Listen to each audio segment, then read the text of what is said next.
ପିଠା ତ ଆପଣ ଆଗରୁ ଅନେକ ଥର ଖାଇଥିବେ, ହେଲେ ଆଜିର ପିଠାର ଖାସିୟତ ଏତିକି ଏଟା ଏତେ ନରମ ଛେନା ବି ଆଗରେ ଫିକା ପଡିଯିବ। ନମସ୍କାର, ସୁଫୁଡ ରେସିପି କି ଆପଣ ସମସ୍ତଙ୍କୁ ସ୍ୱାଗତ ଜଣାଉଛି। ଆଜି ଆମେ ଏମିତି ଏକ ପିଠା ବନେଇବା ପାଟିରେ ପୋକ ମିଳିଯିବ ଆଉ ଟେଷ୍ଟରେ ଥରେ ଯିଏ ଆର ଟେଷ୍ଟ ଚାଖିବ ନା ଆପଣଙ୍କୁ ଆର ଡିମାଣ୍ଡ ନିଶ୍ଚୟ କରିବ। ତେବେ ଡେରି ନ କରି ଚାଲନ୍ତୁ ଆଜିର ସ୍ପେଶାଲ ପିଠା ବନେଇବା। ପିଠା ତ ବନେଇବା, ପିଠା ଆଗରୁ ଚାଲନ୍ତୁ ଆଗ ପୁର ବନେଇବା। ପୁର ବନେଇବା ପାଇଁ ଏଠି ଗୋଟେ କଡେଇ ନେଇଯାଇଛି, ଗ୍ୟାସରେ ବସେଇ ଦେଇଛି। କଡେଇ ବଢିଆ ଗରମ ହେଲା ପରେ ଏଠି ମୁଁ ଅଧା ଟେବୁଲ ସ୍ପୁନ ଘିଅ ଆଡ କରୁଛି। ଆପଣ ଯଦି ଘିଅ ପସନ୍ଦ ନାହିଁ ତା ଜାଗାରେ ଆପଣ ତେଲକୁ ମଧ୍ୟ ୟୁଜ କରିପାରିବେ। ଏବେ ସେଥିରେ ଗୋଟେ ଚାମଚ ସୁଜି ଓ ଗୋଟେ ଚାମଚ ଚାଉଳ ଗୁଣ୍ଡ ଦେଇକି ସବୁ ଯାକ ଗ୍ୟାସର ଫ୍ଲେମ ସ୍ଲୋ କରିକି ବଢିଆ ସେ ତାକୁ କଣ କରିବା ଭାଜିବା। ପୁରା ପୁରି ଗୋଟେ ବଢିଆ କଲର ଆସିବ ଆଉ ତାର କଞ୍ଚା ବାସ୍ନା ଯେମିତି ଯିବ ସେଇଭଳିଆ ଭାଜିବା। ଏଠି ଦେଖନ୍ତୁ ବଢିଆ ସେ ଭାଜିକି ରେଡି ହେଇଯାଇଛି। ଏବେ ସେଥିରେ ମୁଁ ଗୋଟେ ବଡ କପ ରେ ଗୋଟେ କପ କ୍ଷୀର ଦେଇଛି, କମ ସେ କମ 400 କି 500 ଗ୍ରାମ ହବ କ୍ଷୀର ଦେଇଛି। ଆପଣ ଯେତିକି ହିସାବରେ କ୍ୱାଣ୍ଟିଟି ନେଉଛନ୍ତି ସେଇ ହିସାବରେ କମ ବେଶୀ କରିପାରିବେ। ଏବେ କଣ କରିବା, ଗ୍ୟାସର ଫ୍ଲେମକୁ ସ୍ଲୋ କରିକି ସବୁ ଯାକ ବଢିଆ ସେ ଫୁଟେଇବା। ଏଠି କିଛି ଗୁଜୁରାତିର ଗୁଣ୍ଡକୁ ମୁଁ ଆଡ କରିଦେଇଛି ଚୋପା ସହିତ, ଯାହାଫଳରେ ଏଟା ଫୁଟିବା ସହିତ ତା ବାସ୍ନାଟା ବି ବହୁତ ହି ବଢିଆ ଆସିବ। ଏବେ ଦେଖନ୍ତୁ ଆମ କ୍ଷୀର ବଢିଆ ସେ ଫୁଟିଗଲାଣି। ଏବେ ଗ୍ୟାସର ଫ୍ଲେମକୁ ସ୍ଲୋ କରିଦେବା। ଏଠି ଦେଖନ୍ତୁ ମୁଁ 2 ଚାମଚ ହବ ମଲାଇ ନେଇଛି। ଆପଣ ଆ ଜାଗାରେ ଅମୁଲ ପାଉଡରକୁ ମଧ୍ୟ ୟୁଜ କରିପାରିବେ। ଯଦି କିଛି ନାହିଁ ତାହେଲେ ତାକୁ ସ୍କିପ୍ କରିକି ମଧ୍ୟ ସେମିତି ବନେଇ ପାରିବେ। ଏବେ ସବୁ ଯାକ ବଢିଆ ସେ ଫୁଟିବାକୁ ଦେବା। ଯେତେ ଧୀରେ ଧୀରେ ଫୁଟିବ ସେଟା ସେତେ ମୋଟା ହବ। ସୁଜି ଆଉ ଚାଉଳ ଗୁଣ୍ଡ ପୁରା ପୁରି ତାକୁ ବଢିଆ ସେ ମୋଟା କରିବ। ଏଠି ଆମେ ଗୋଟେ ଜିନିଷ ଆଡ କରିବା, ସେଇଟା ହଉଛି ନଡିଆ ବଟା। ନଡିଆ ତ ଆମେ ଅନେକ ଥର ୟୁଜ କରୁଛେ ସବୁ ପିଠାରେ, ହେଲେ ନଡିଆକୁ ବାଟିକି ଥରେ ଏମିତି ୟୁଜ କରି ଦେଖନ୍ତୁ। ଏ ପିଠାର ଟେଷ୍ଟଟା ବହୁତ ଗୋଟେ ଜବରଦସ୍ତ ଆସିବ। ପୁରା ପୁରି ସମସ୍ତଙ୍କୁ ନିଶ୍ଚୟ ପସନ୍ଦ ଆସିବ।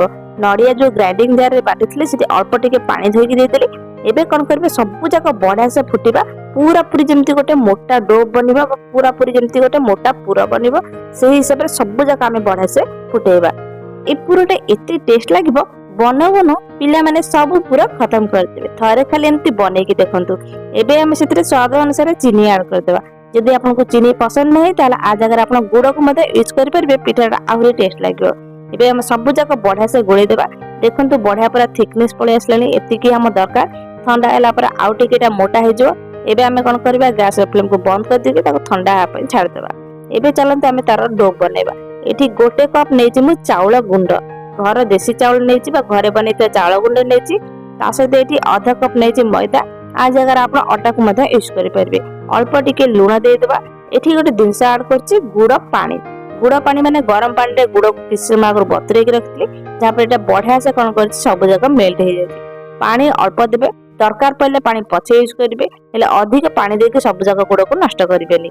ନେଇଥିବା ଚାଉଳ ଗୁଣ୍ଡରେ ଗୁଡ ପାଣିକୁ ଆମେ ଧୀରେ ଧୀରେ କରିକି ଆଡ କରିବା। ସବୁ ଯାକ ଏକା ସାଙ୍ଗରେ ଆଡ କରିବେନି, ମାନେ ବ୍ୟାଟରଟା ପୁରା ପୁରି ପତଳା ହେଇଯିବ।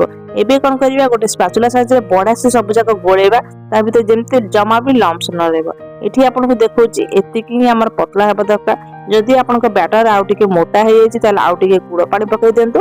ଯଦି ପତଳା ବି ହେଇଯାଇଛି ଆଉ ଟିକେ ମଇଦା କି ଚାଉଳ ଗୁଣ୍ଡ ମିଶେଇ ଦିଅନ୍ତୁ। ଏବେ ଆମର ବ୍ୟାଟରଟା ବନିକି ରେଡି ହେଇଯାଇଛି, ତାକୁ 10 ମିନିଟ ପାଇଁ ରେଷ୍ଟ ଦେଇଦେଇଛି। ଏବେ ଦେଖନ୍ତୁ ବଢିଆ ସେଟା ପୁରା ସେଟ ହେଇଯାଇଛି, ହେଲେ ଯେମିତିକି ପତଳା ସେମିତି ପତଳା ଅଛି, ଆଉ ଏକ୍ସଟ୍ରା ପାଣି ଦେବା ଦରକାର ନାହିଁ। ଏବେ ଚାଲନ୍ତୁ ଯିବା ଆମର ବନେଇଥିବା ତାର ପୁର ଉପରେ।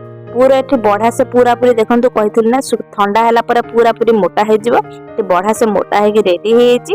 ଏବେ ଗ୍ୟାସ ରେ ଆମେ ଗୋଟେ ତାୱା ବସେଇଦବା ଆଉ ବଢିଆ ସେ କଣ କରିବା, ତାକୁ ଗରମ କରିବା। ତାପରେ ତେଲ ଦେଇକି ତାପରେ ଆମର ବନେଇଥିବା ପୁରା ପୁରି ଚକୁଳି ବନେଇବା। ଗ୍ୟାସ ର ଫ୍ଲେମକୁ ସ୍ଲୋ କରିକି ପୁରା ପୁରି ଏଟା ବନେଇବେ, ମାନେ ଗୁଡ ପକେଇଥିଲେ ପୁରା ପୁରି ତଳୁ ଲାଗିଯିବ ବା ଜଳିଯିବ। ଗ୍ୟାସ ର ଫ୍ଲେମ ସ୍ଲୋ କରିକି ବନେଇବେ। ଟିକେ ହେଇସାରିଲା ପରେ ଉପରେ ପୁର ଦେବେ। ତାପରେ କଣ କରିବେ, ଭଲସେ ତେଲରେ ଟିକେ ଚାରିପଟ ବୁଲେଇ ଦେବେ। ଫାଷ୍ଟ ପିଠା ଟିକେ ଲାଗିଯିବାର ଚାନ୍ସେସ୍ ଅଛି, ତେଣୁ ଧୀରେ ଧୀରେ କରିକି ଆରାମସେ ତାକୁ ଏମିତି ଦି ପଟୁ ଓଲଟେଇବେ। ଏଇ ପିଠାର ନାଁ ହଉଛି ବାଂଲାଦେଶୀ ଫେମସ ପ୍ରତିସ୍ପତା ପିଠା।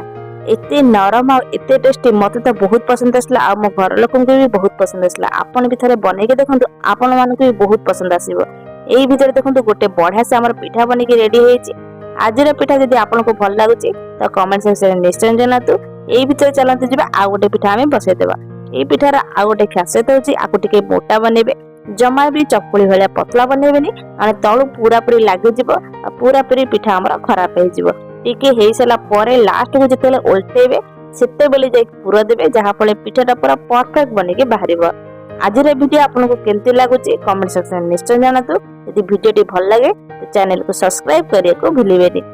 ଏହି ପିଠା गरम गरम जितकी टेस्ट लगे ठंडा होला पर भी आहुरी बढ़िया लगे सेतिकी नरम आ सेतिकी टेस्ट पूरा रही थाए।